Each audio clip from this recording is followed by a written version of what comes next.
ഇന്ന് അച്ഛൻ്റെ കൂടെ മിലിറ്ററി ക്യാൻറ്റീനിൽ പോയതാണ്. കുറച്ച് സാധനങ്ങളൊക്കെ വാങ്ങിച്ചിട്ടുണ്ടെന്ന് കണ്ടാലോ. ഇവിടെ അത്യാവശ്യം നല്ല ലാഭമുണ്ട് സാധനങ്ങൾക്ക്. ഒരു ഓട്സ് വാങ്ങിച്ചിട്ടുണ്ട് അമ്മയ്ക്ക്. ഇതിൽ MRP പ്രൈസ് 199 കിടക്കുന്നത്. പക്ഷേ ബില്ലടിച്ചപ്പോൾ 128 രൂപയായിട്ടുള്ളൂ. അതുപോലെ കുട്ടികൾക്കൊരു മാഗി എടുത്തു, മാഗിയുടെ വലിയ പാക്കറ്റ്. ടോസ്റ്റിയുടെ ഒരു റസ്ക് എടുത്തിട്ടുണ്ട്. പിന്നെ ബട്ടർ ബൈറ്റിൻ്റെ ബിസ്ക്കറ്റ്, പിന്നെ ബോർബോണിൻ്റെ ബിസ്ക്കറ്റ് വാങ്ങിച്ചു. സോപ്പ് സർഫ് എക്സലിൻ്റെ വലിയ സോപ്പാണ് എടുത്തത്. കംഫർട്ടിൻ്റെ, എനിക്ക് എപ്പോഴും ഈ ഒരു കളറാണ് കംഫർട്ട് എനിക്കിഷ്ടം. അതിന് അത്യാവശ്യം 100 രൂപയോളം വ്യത്യാസം ഉണ്ടായിരുന്നു.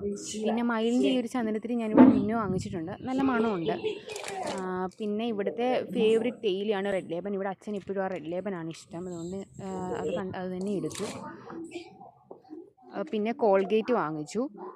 കോൾഗേറ്റും നമ്മളിവിടെ സ്ഥിരം ആ ഒരു പേസ്റ്റാണ് ഉപയോഗിക്കുന്നത്. പിന്നെ പാരച്യൂട്ട്, ഇവിടെ കുഞ്ഞുങ്ങളൊക്കെ പാരച്യൂട്ടാണ് തേക്കുന്നത്. പിന്നെ മൈസൂരി ഡാല്, ഇത് നമ്മളിവിടെ ചപ്പാത്തിയുടെ കൂടെ കറി ഉണ്ടാക്കിയ സൂപ്പറാണിത്. പിന്നെ എക്സോഡയാണ് പാത്രം കഴുകുന്ന സോപ്പ് എടുത്തത്. പിന്നെ ഒരു വിനാഗിരി വാങ്ങിച്ചിട്ടുണ്ടായിരുന്നു. പിന്നെ കുഞ്ഞിനൊരു ഷാമ്പു എടുത്തു. പിന്നെ ഹെൻഗോഡയാണ് സോപ്പ് പൊടി എടുത്തത്.